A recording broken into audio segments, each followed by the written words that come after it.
Good morning. Welcome to Monday Morning Musings, or if you prefer, Monday Morning Meanderings. Today I want to take your attention to a story that happened to me, and I want to begin by saying this. Well, I am sad to say you all missed it. Really sad. Every one of you totally missed it. I can hear your questions now. What did we miss, Pastor? Is he talking about baseball again?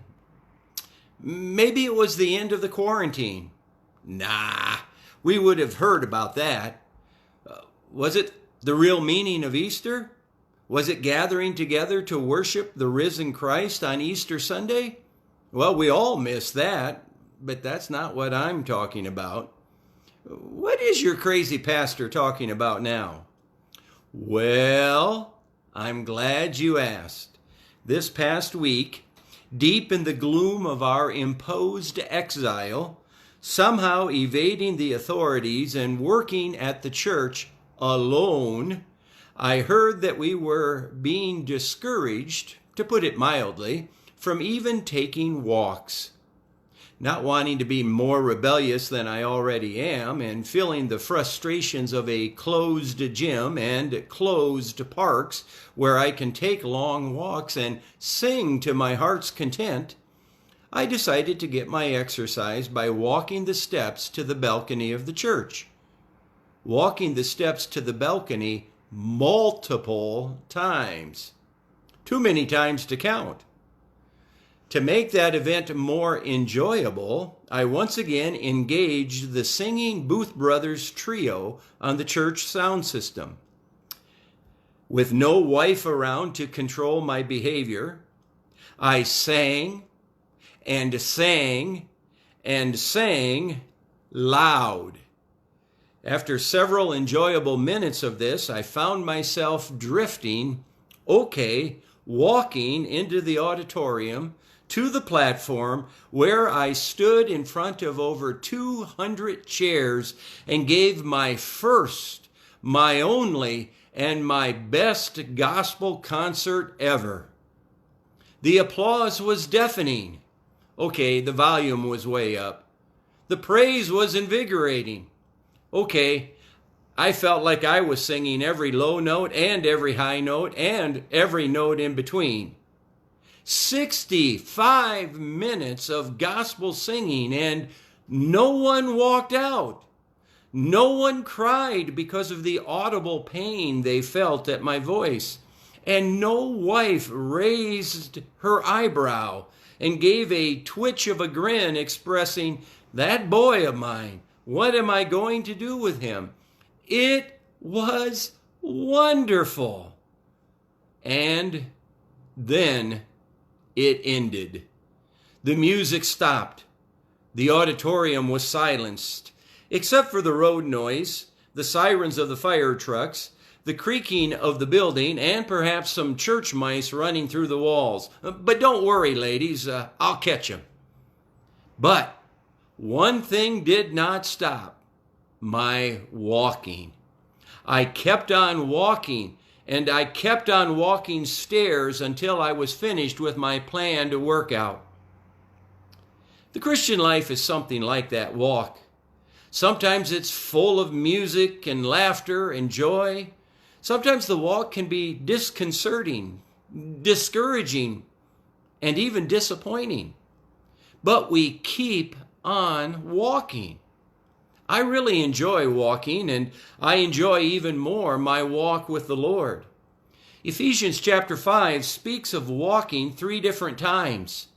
In verse 1 and 2, it talks about walking in love, just as Christ also loved you and gave himself up for us, an offering and a sacrifice to God as a fragrant aroma. And then in verse 8, he challenges us to walk as children of the light. And then in verse 15, he challenges us to walk the line, or to walk circumspectly, or to put it in another way, to walk carefully. Whatever, to walk the line. And so I ask you, in the midst of all of this quarantine, in the midst of all of this uncertainty, are you still walking in love as Christ loved you? Are you still walking in the light? He is the light of the world. He's the truth, the way. Are you walking the line? You're not swerving to the right or to the left. You're not getting off course, are you? It is tempting sometimes to give up and give in to worldly and vain temptations that have no eternal value whatsoever, especially when life is as troubling as we see in this world today. Don't do it. Don't give up. Don't give in. You keep on walking. Today's gospel tune is dedicated to an old friend who now lives in Memphis, Tennessee. I know, it seems like all our friends moved to Tennessee or Texas or anywhere but California. No wonder those Texas boys thought we should build a wall between California and Texas. Hey, Jeff Stork, how you doing, old friend?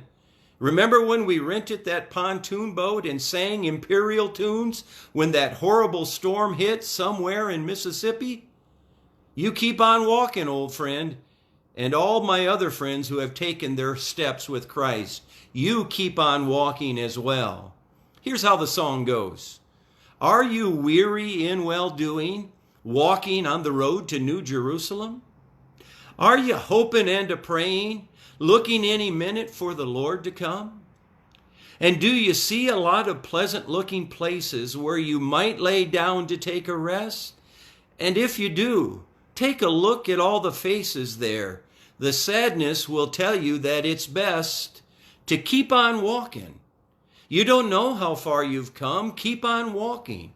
For all you know, it may be done, and the Father might be standing up right now to give the call and end it all. So keep on walking. Now, if you need a feeling to keep you on the road you started traveling on, you're going to have some trouble learning that it's faith that keeps you moving on. And in the Lord you start your walk from sitting, but sometimes you have to take a step. And standing's not another word for quitting. It's just taking a tighter hold on his hand. So keep on walking. You don't know how far you've come. Keep on walking. For all you know, it may be done. And the Father might be standing up right now to give the call and end it all. So keep on walking. Thanks for enjoying the walk with me. So let's together walk with the Lord and let us keep on walking. Have a great Monday.